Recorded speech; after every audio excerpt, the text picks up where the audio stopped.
नमस्कार, मैं बालकृष्ण मुले और आप देखना शुरू कर चुके द प्राइम टॉक का स्पेशल सेगमेंट महारथी के हमारे मेहमान हैं प्रसिद्ध समाज सेवी डॉक्टर अनिल जी भंडारी। अनिल जी, आपका स्वागत है, आत्मीय अभिनंदन है। आप हर विधा के जानकार हैं। इंदौर शहर, खासतौर से माँ अहिल्या की नगरी में आपके सेवा के कार्य, आपके प्रकल्पों की चर्चा लगातार होती है। हर विधा में, हर आयाम में आपका एक व्यक्तित्व दिखाई देता है। आप एज ए पॉलिटिकल रूप से भी इंटरनली काफ़ी सक्रिय रहते हैं, साहित्य के क्षेत्र में सक्रिय रहते हैं, सेवा के क्षेत्र में सक्रिय रहते हैं, शिक्षा के क्षेत्र में, चिकित्सा के क्षेत्र में, हर आयाम में आपका नाम बड़े सम्मान के साथ लिया जाता है। आपका आत्मीय अभिनंदन है। पहली प्रतिक्रिया के रूप में आप क्या कहना चाहेंगे? ये दौर कब से शुरू हुआ है? कब आपको ऐसा लगा कि आपको विभिन्न आयामों में अपने आप को स्थापित कर लेना चाहिए? द प्राइम टॉक टीवी के सभी दर्शकों को मेरा हार्दिक नमस्कार। Thank you.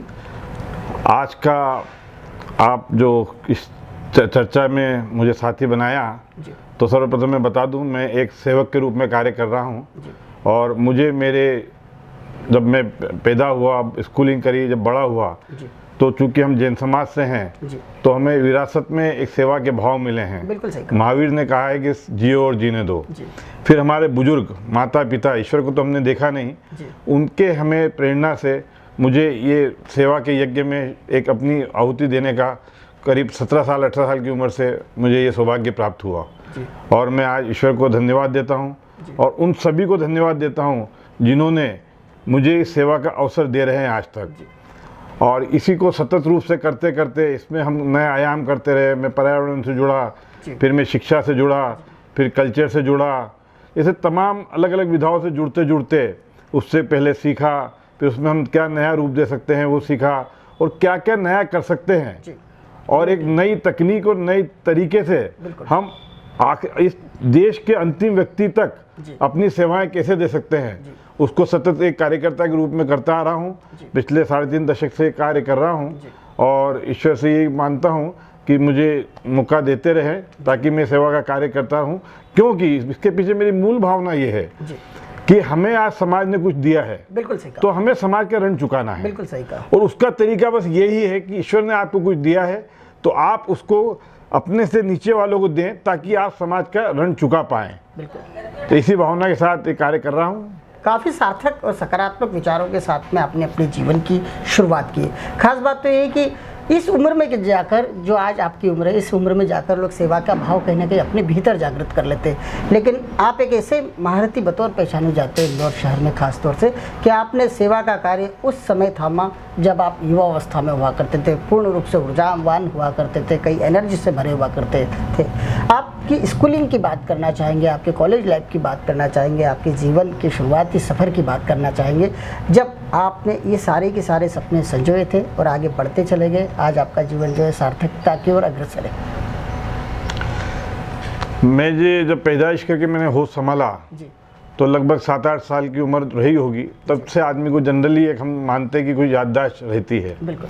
सर्वप्रथम मेरी एजुकेशन, हमारी एक जॉइंट फैमिली होने के कारण हमारे फादर 7 ब्रदर हैं, 5 सिस्टर हैं, एक बड़ा कुंभा होने से, और सभी हमारे यहाँ पे डॉक्टर्स, इंजीनियर, एडवोकेट, सीए, हमारे परिवार में एक शिक्षा का शुरू से माहौल रहा है। तो सर्वप्रथम मेरी स्कूलिंग जो है बालिनी मंदिर में हुई। सबसे पहले मेरी टीचर जिनसे मैंने जीवन में कुछ सीखा, जो मैडम पद्मनाभन, आज हमारे बीच नहीं है, मगर ये शिक्षा के जगत की एक वो हस्ती है, एक मोहर है। बिल्कुल सही। तो उनके सानिध्य में मेरी पूरी स्किलिंग हुई। हमारे टीचर्स अलग अलग तरह के, उस जमाने में एक पढ़ाई का माहौल अलग था। बिल्कुल। हम दिल से लगा के पढ़ते थे। टीचर्स और बच्चों में एक अलग पेरेंट्स और की भावना, टीचर्स हमारे पेरेंट्स हुआ करते थे। बिल्कुल सही कहा। हमें याद है कि बड़ी टीचर हमको घर से जाम ला के भी खिलाती थी कि तुम ठेले पे मत जाओ, बीमार हो जाओगे। बिल्कुल सही कहा। तो वो चीज़ें आज कमर्शलाइज हो गई है पूरी, अब वो चीज़ें सब हट गई है। तो जो हमें उस स्कूल लाइफ में हमें जो सीखने को मिला और जो त्याग और उसकी भावना आई, हमारी बसों में कैसे सबको साथ लेके चलना, कोई गिर रहा है तो उसको उठा के कैसे चढ़ाना, तो ये भावना स्कूलिंग से हमारी चली। और चूंकि हमारा बालिनी मंदिर एक इंदौर उस जमाने में एक शहर का 5-6 स्कूल में अच्छा स्कूल माना जाता था, उससे एजुकेशन के बाद में मेरे घर वालों की इच्छा थी कि मैं डॉक्टर बनूं, मगर हमारे कुछ साथियों और हमने चिंता करी कि हम डॉक्टर बन के भी बहुत अच्छा काम है, सेवा का काम कर सकते हैं। मगर मेरे एक मन में विचार आया कि अगर मैं डॉक्टर बनूंगा तो गारंटी सिर्फ 1200 रुपये की ESI की नौकरी थी उस जमाने में। तो मैंने कहा मैं ऐसा कुछ काम करूं जिससे कुछ 2 पैसे ज़्यादा कमाऊं और ऐसे 100 डॉक्टर को और मेरे साथ जोड़ के सेवा का काम करूं। तो उस सोच के साथ में मैंने एक बार पीएमटी दी।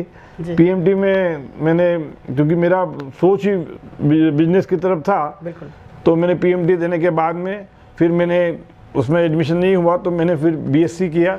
बीएससी के बाद मैंने मास्टर डिग्री करी और उसके बाद जो मेरा मूल कार्य चालू हुआ, जो भगवान की दया से जो पहले 2 घंटे 3 घंटे समय देता था, फिर 4 घंटे देने लगा और आज इस पड़ाव में आकर के लगभग मैं 12 से 13 घंटे देता हूँ।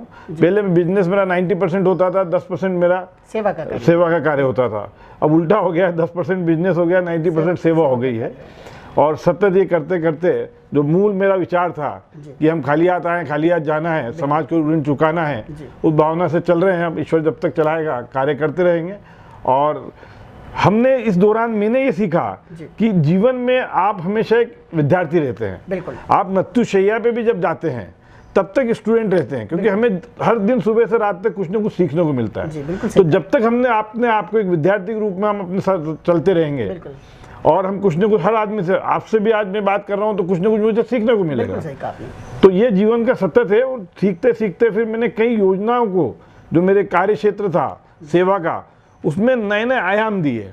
और उसके प्रेरणा से आज पूरे देश में मेरे जो नए नए आयाम और तकनीक से लोग सेवा का कार्य कर रहे हैं। बिल्कुल आगे बढ़ा रहे हैं अपने सेवा के कर्म को।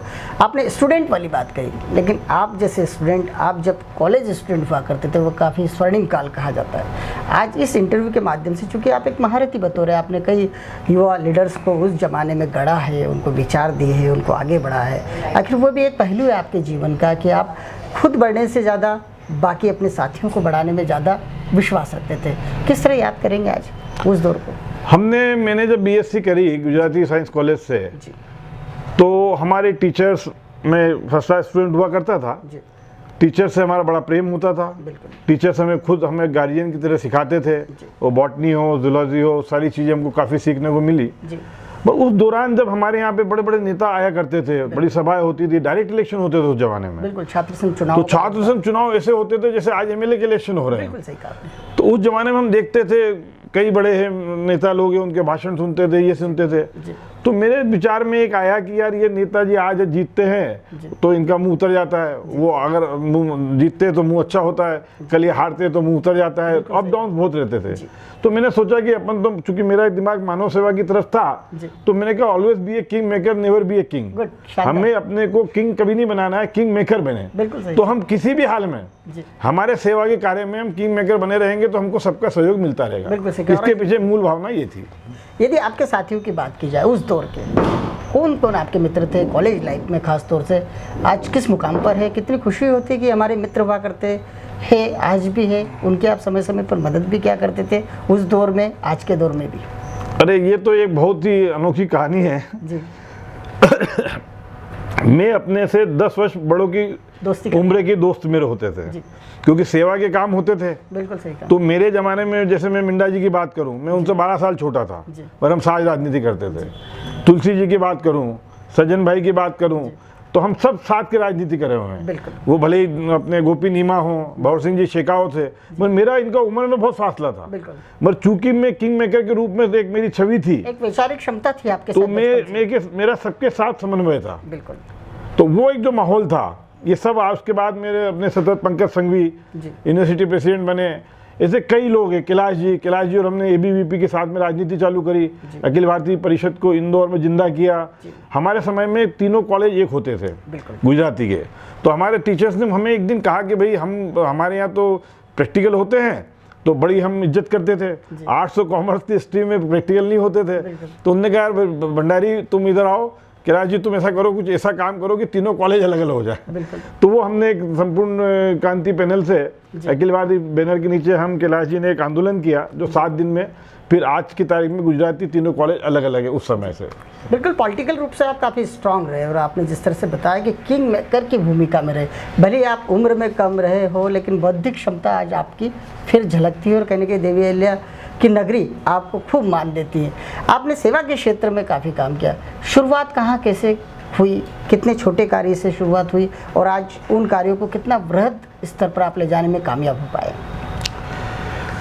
सेवा का कार्य जैसे मैंने बताया कि हमें मेरे परिवार से एक प्रेरणा मिली और स्टार्टिंग में मुझे जो सबसे मेरे मुख्य केंद्र बिंदु रहे हैं इंदौर में, जैसे गार्डी साहब हमारे पंकज संघवी के फादर जयंती भाई संघवी के ब्रदर होते थे, उनने इंदौर को कार्य क्षेत्र चुना।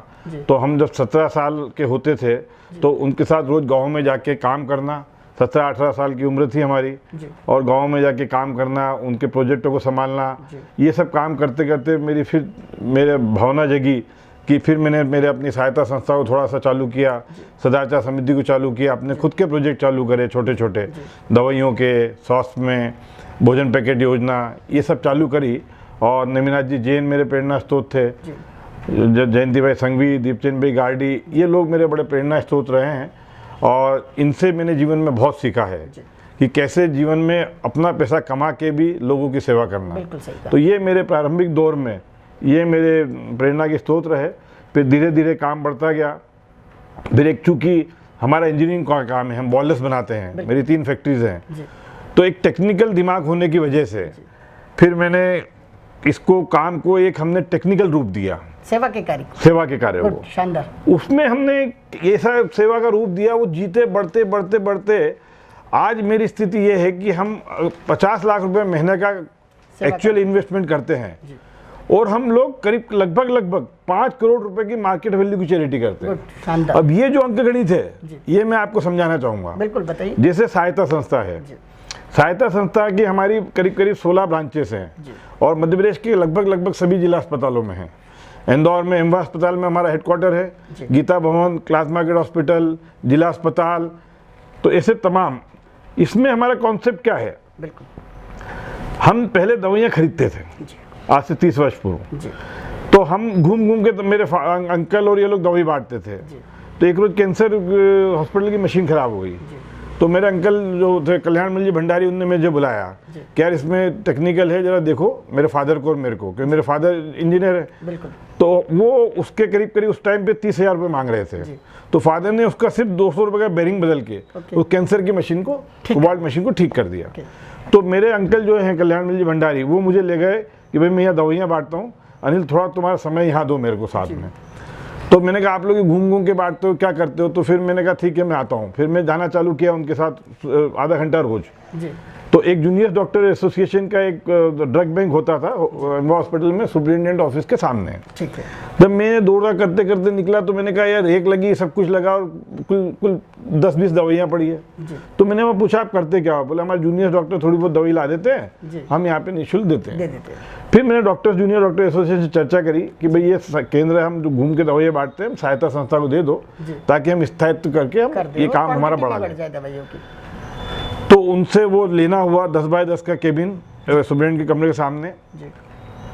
फिर इसमें मैं बदलाव करता गया। फिर मैंने कहा भाई इंदौर में मैंने देखा कि सारे जो सीनियर डॉक्टर्स हैं वो जो सैंपल मेडिसिन आती है वो फेंकते हैं, क्योंकि उनके पास ना देखने का समय है ना कुछ समय है। बिल्कुल सही कहा। तो वो उसको फेंकते थे।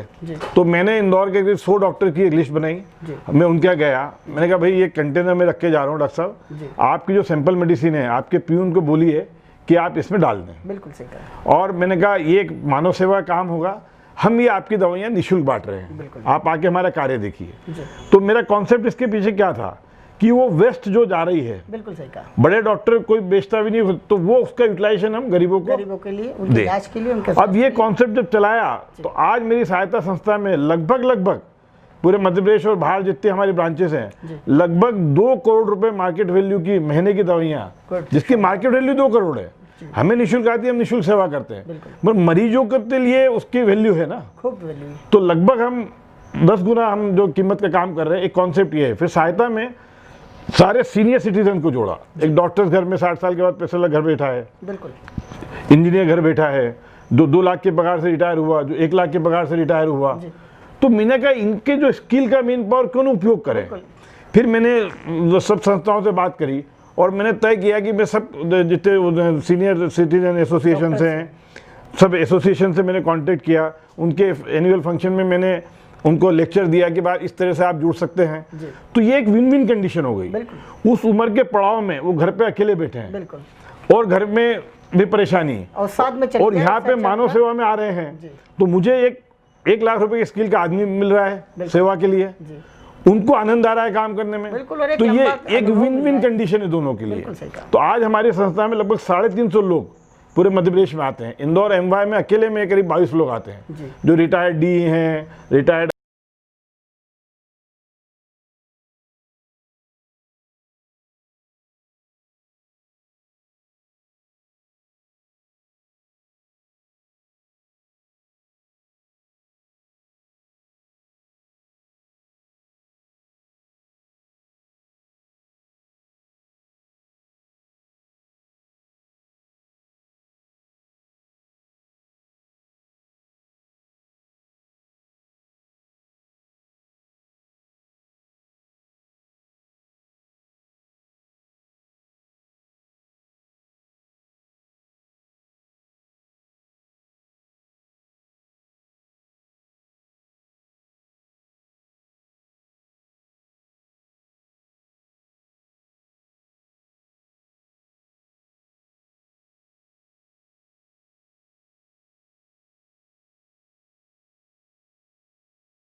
यस।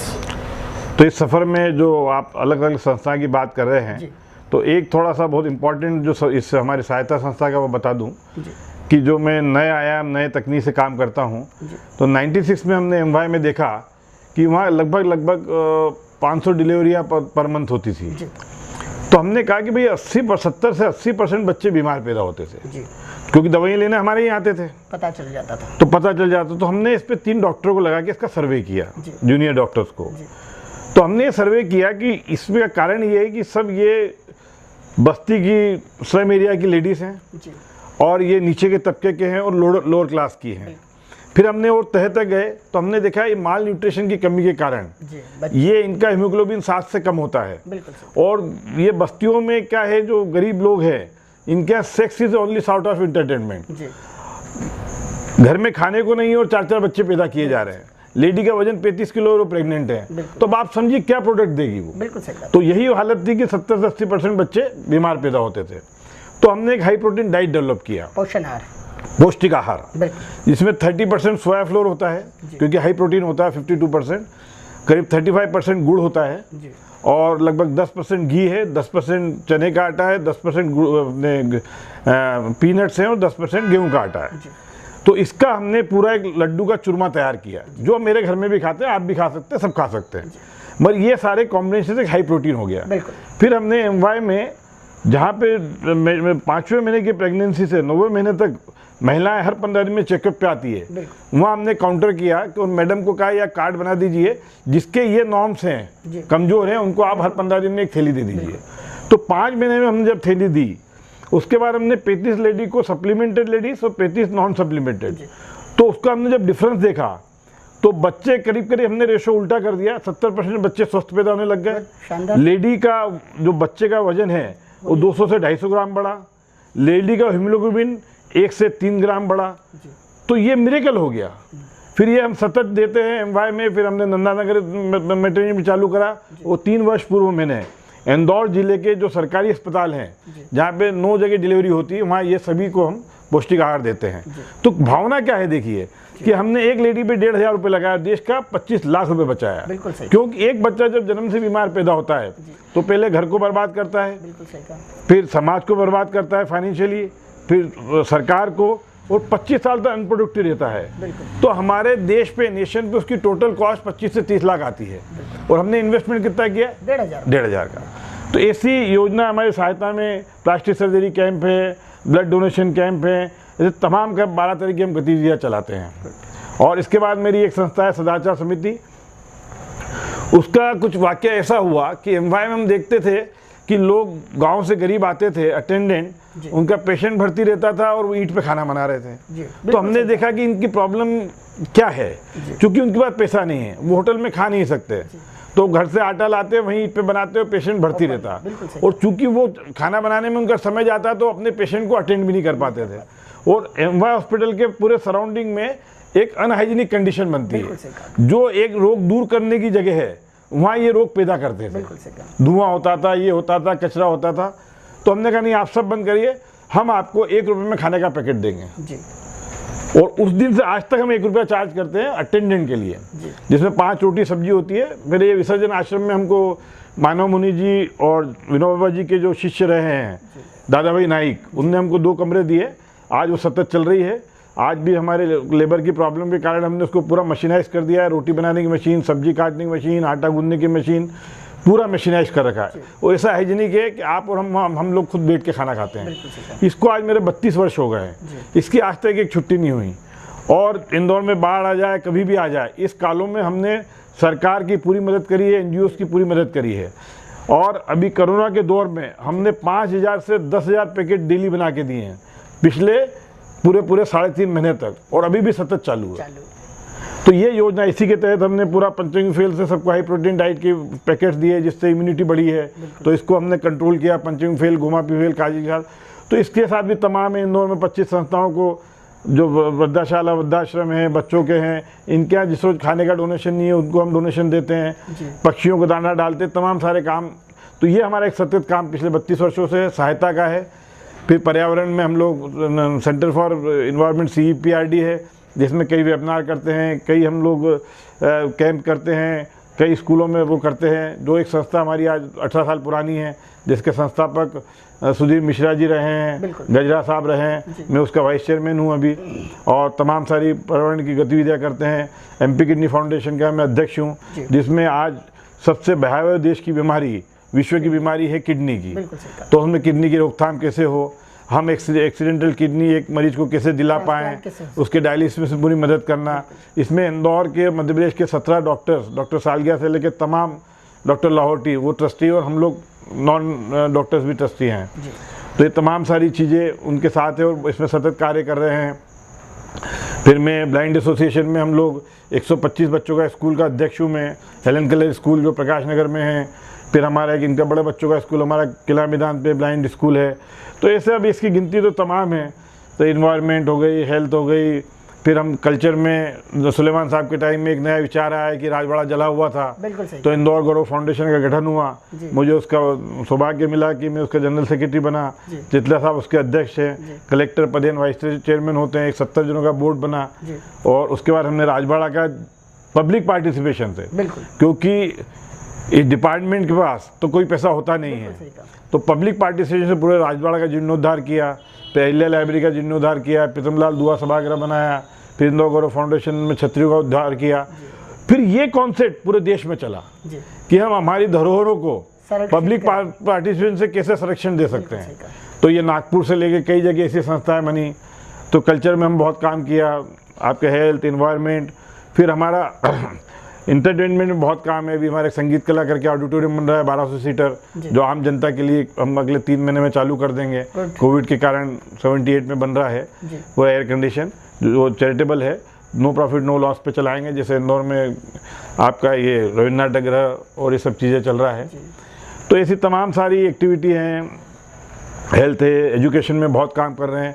एजुकेशन में हमारा सोच है कि हम टैलेंटेड बच्चों को आगे बढ़ाएं, उन्हें हम लोन देते हैं हमारे परिवार की ट्रस्ट से, ताकि वो लोन कमाने, जब वो पढ़ाई करके कमाए तो हमको वापस चुका दे, जिससे अगले बच्चों को फिर उसको भी प्रेरणा मिलती है कि मैं भी 2 बच्चे पढ़ाऊंगा। इसी तरह इंदौर में हम एक मेडिकल इक्विपमेंट बैंक चलाते हैं, जिसकी मेरी 40 ब्रांचेस हैं पूरे मध्य प्रदेश में।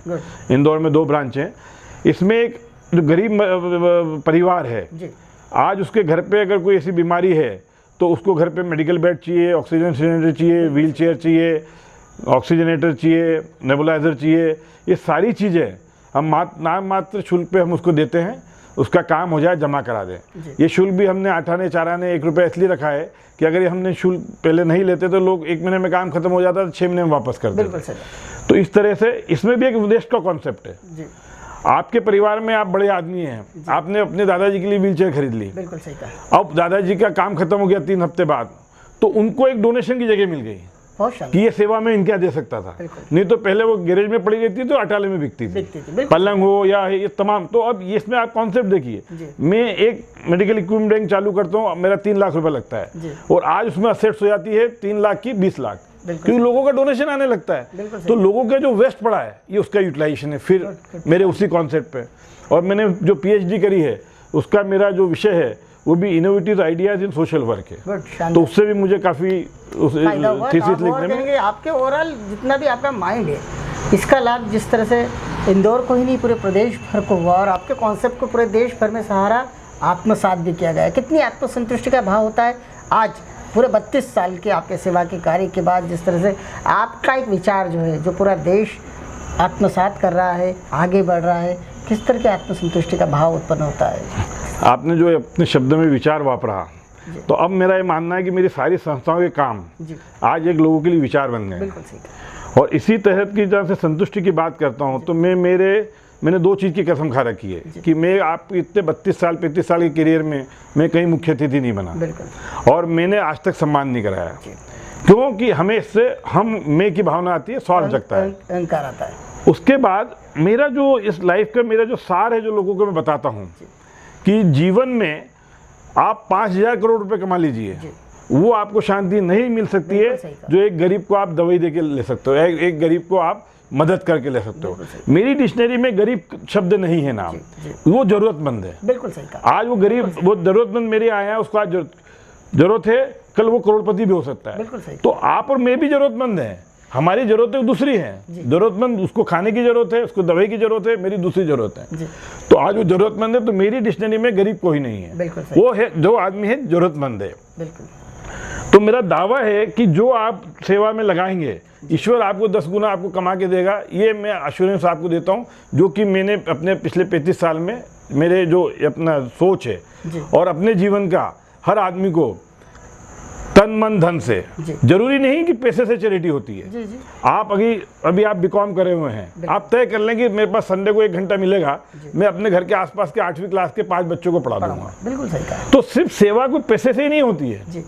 तो अगर आप जो भी सेवा से कार्य करते हैं तो निश्चित ही जो आत्मीय संतुष्टि मिलती है, तो जब आपके बुरे दिनों में संबल देती है। बिल्कुल सही। यार मैंने तो अच्छा किया है, मेरे को भगवान आत्मबल बढ़ाएगी। और दूसरी बात इसके पीछे तो सबसे गहन चीज है, जब आप मानव सेवा और समाज सेवा में लगते हो तो आपकी पूरी सोच पॉजिटिव हो जाती है।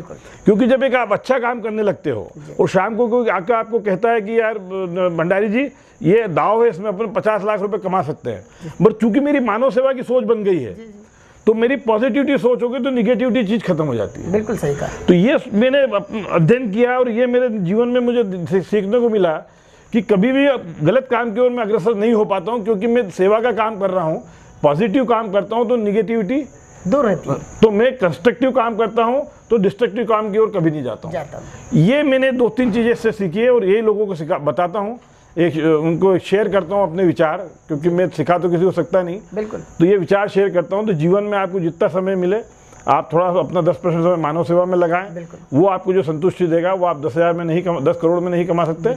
और जीवन का अंत शांति शांति शांति है। हम और आप सब शांति के लिए कर रहे हैं, पैसा कमाते हैं शांति के लिए, सुख के लिए है क्या?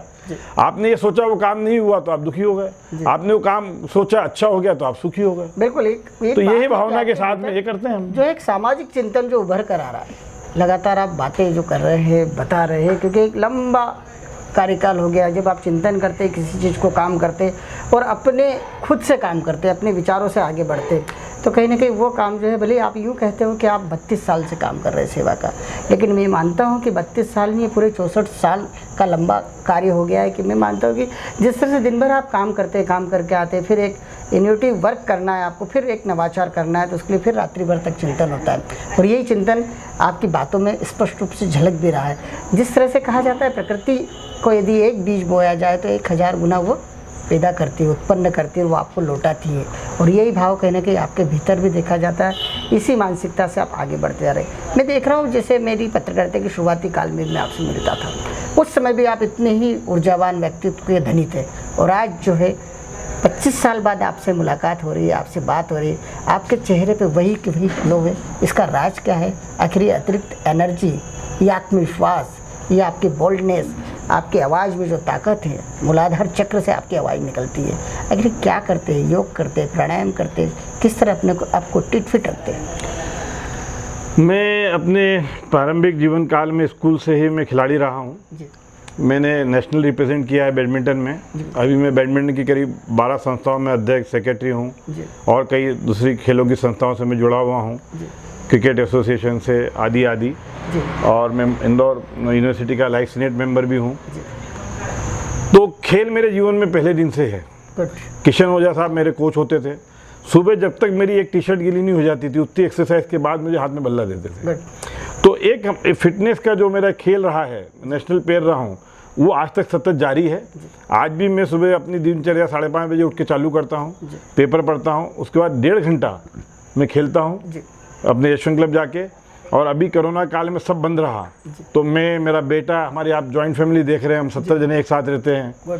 तो हम लोग सुबह सबका यही है कि दौड़ लगाना, एक्सरसाइज करना, योगा करना, सब बच्चे अपने अपने हिसाब से करते हैं। बिल्कुल सही कहा आपने। स्वस्थ तो वो आज भी मेरा जारी है।